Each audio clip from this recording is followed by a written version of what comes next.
It was a scorching July in 1518 in Strasbourg. On a narrow street, a woman named Frau Troffea appeared and began to dance. But this was no celebration. Her face was contorted in agony, her movements feverish, and she could not stop. This was the day everything changed. Something compelled her and hundreds of others to dance to the point of complete exhaustion. And the answer to this question reveals a terrifying truth about the human mind. By the end of that summer, 400 people were dancing in the streets, some of them, to their death. By the end of the first week, 34 people were dancing alongside Frau Troffea. By the end of the month, that number had swelled to 400. City authorities were in a panic. This was unlike any ritual or celebration. People collapsed from heart attacks, strokes, their feet raw and bleeding. Yet they continued to convulse in a gruesome dance. It was an epidemic, but its virus was invisible. Chronicler Daniel Specklin wrote that at the peak of the epidemic, up to 15 people died daily from exhaustion. These weren't abstract sum, it was a relentless conveyor belt of death. Chronicles from that time offer three entirely different versions. Was it a divine curse, as the priests believed, the result of poisoning, as alchemists suggested, or something more frightening, a contagious madness, a virus transmitted through sight?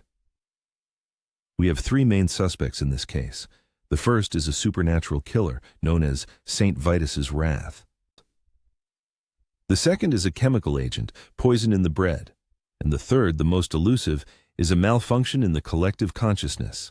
We will examine the dossier on each. Imagine the scene. No music, yet hundreds of bodies move in unison. Their groans and heavy breathing are the only accompaniment. Children watch their parents dance non-stop. Husbands try to restrain their wives, but they break free and resume their frantic dance. The city is paralyzed not by war, but by dance. To these sounds, add the smell, a mix of sweat, fear, and the dust of medieval streets. It wasn't a carnival, but an open-air hospital where patients tortured themselves. Desperate, city authorities convened a council of the best physicians. Their diagnosis was strange, and the proposed treatment even more shocking.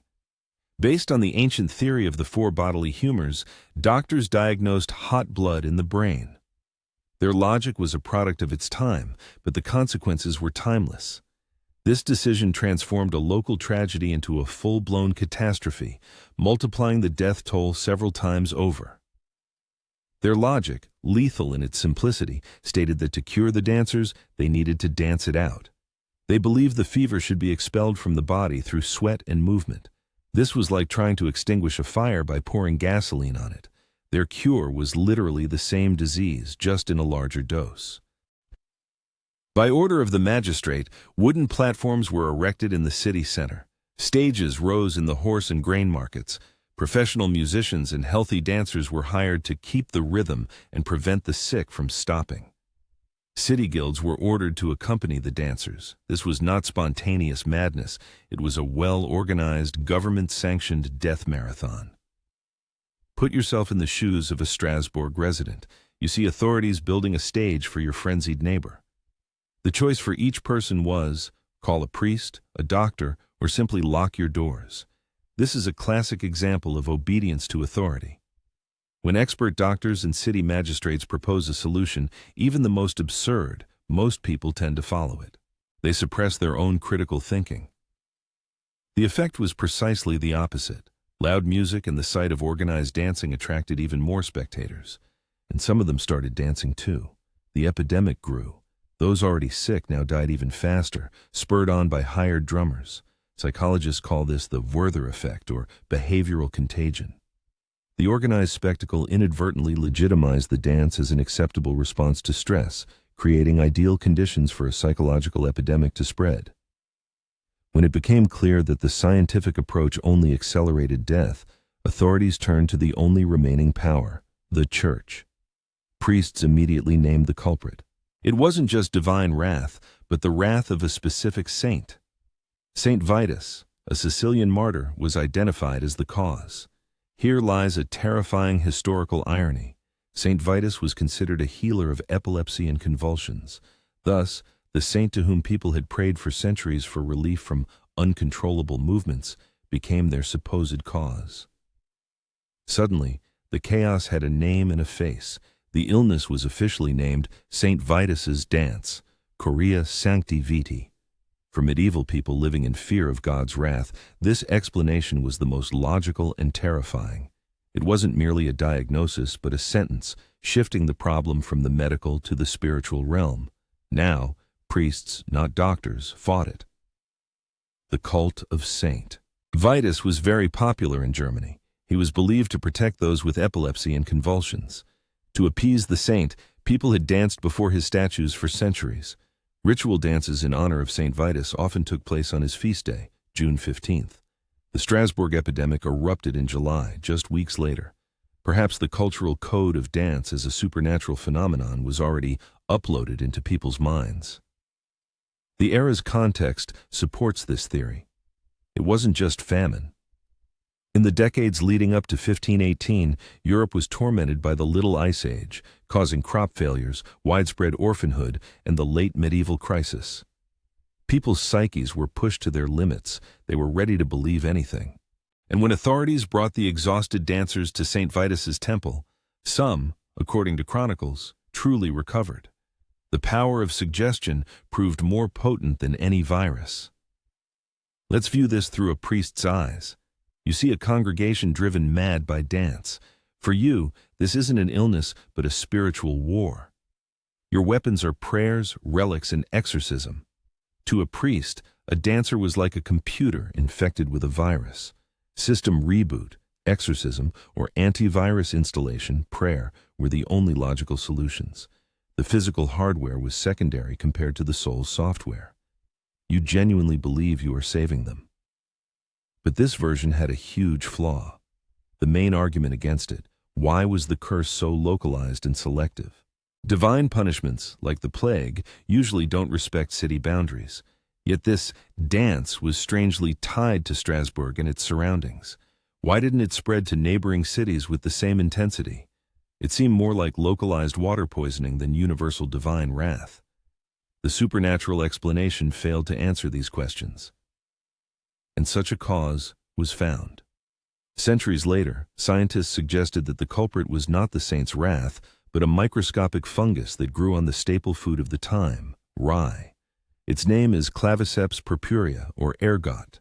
This fungus is a natural chemist, producing psychoactive alkaloids that cause hallucinations and terrifying convulsions. Essentially, it was an unasked-for version of LSD, served in every loaf of bread. This fungus, ergot, contains ergotamine, the substance from which LSD was synthesized in the 20th century. Poisoning by it, known as ergotism, causes two reactions: gangrenous, known as St. Anthony's fire, and convulsive, with spasms, delirium, and hallucinations. Some historians, like Linda Caparel, believe the famous Salem witches in 1692 were not possessed by the devil, but suffered from convulsive ergotism after eating contaminated rye. This links two of history's strangest events. The summer of 1518 was hot and humid, ideal conditions for the fungus. The Alsace region, where Strasbourg is located, was experiencing famine, and people ate any bread, even from spoiled flour. The symptoms of convulsive ergotism, sharp spasms and twitching, could easily be mistaken for dancing. The weather turned the rye fields around Strasbourg into a perfect petri dish for this psychedelic fungus, and hunger forced people to eat what they would normally discard. Imagine an entire village eating bread from a single bakery using contaminated flour. Within hours, dozens of people experience muscle spasms. In panic and delirium, they rush into the streets. Their chaotic movements from an outside perspective appear as a coordinated dance. The theory seems almost perfect. But could one batch of flour poison 400 people over an entire month without affecting thousands of other city residents? The picture seems too selective for food poisoning. Let's evaluate this version. The chemical basis, 9 out of 10. It's a real poison with real symptoms. The historical context, famine and weather, 8 out of 10.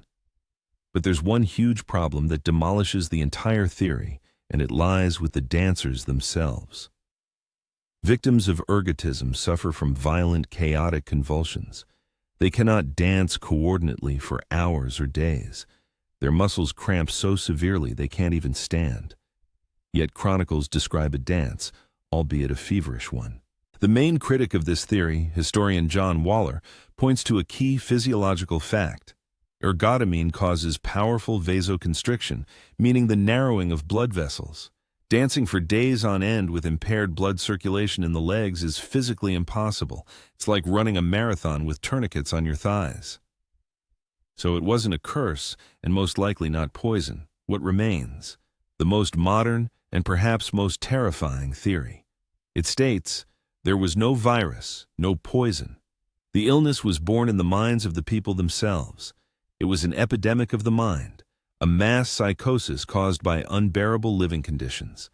If we've ruled out the supernatural and chemical weapons, only one conclusion remains. The call was coming from inside the house. The source of contagion was the human mind itself, pushed to its breaking point. Modern psychiatry calls this a mass psychogenic illness. Imagine it as a software virus for the brain. It doesn't damage the hardware, the body, but causes a malfunction in the psyche's operating system. And this malfunction spreads through a social network from person to person via simple suggestion. Strasbourg in those years was a cauldron of despair. The city suffered from famine, poverty, and a series of diseases: smallpox, leprosy, syphilis. The human brain in such a state is overloaded with cortisol, the stress hormone. The entire population lived with a constantly activated amygdala, the fear center. Their nervous system was like a powder keg awaiting a stray spark. Frau Troffea became that spark. Perhaps she experienced a personal tragedy, a nervous breakdown that manifested in public dancing. But in the city's tense atmosphere, her personal tragedy was perceived as something more. Our brains are programmed for empathy and imitation. When a desperate person sees another expressing their internal state through physical action, their mirror neurons can copy that reaction, especially if their own state resonates with what they've witnessed. Many dancers, according to chronicles, were in a trance-like state. This is called a dissociative state, similar to what marathon runners or people in religious ecstasy experience. The critical part of the consciousness shuts down, and the body operates on autopilot. It begins to respond to external stimuli, in this case, the sight of other dancers. It was mass hypnosis, but without a hypnotist. Remember how at a concert or stadium, you start clapping along with everyone, even if you hadn't intended to.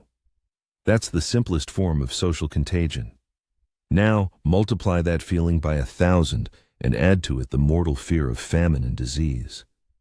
In such a situation, it's almost impossible to resist when everyone around you is losing their minds.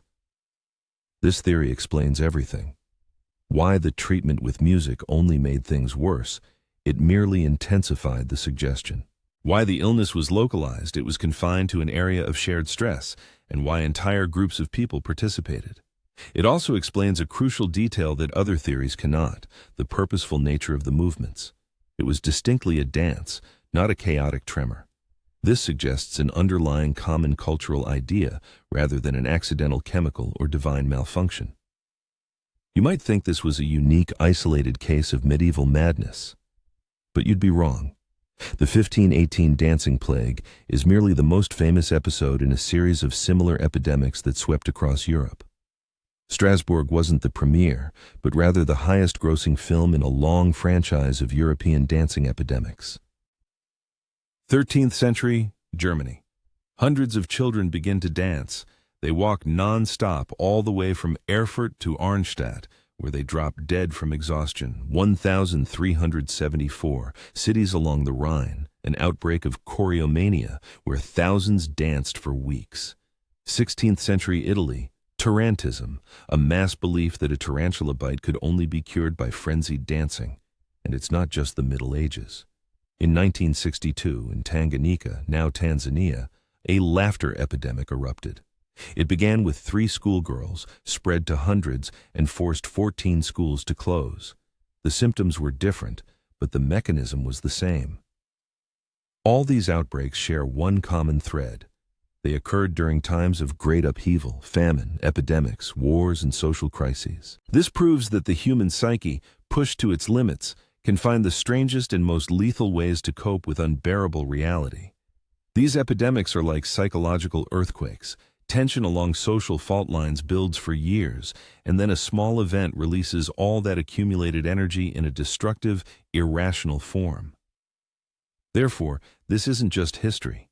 It's a warning. The lessons learned from the 1518 tragedy are relevant today, in an era of information epidemics and social media.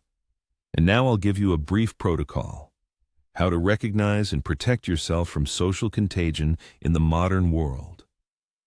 First, recognize the emotional background. Mass psychoses always begin with stress and fear.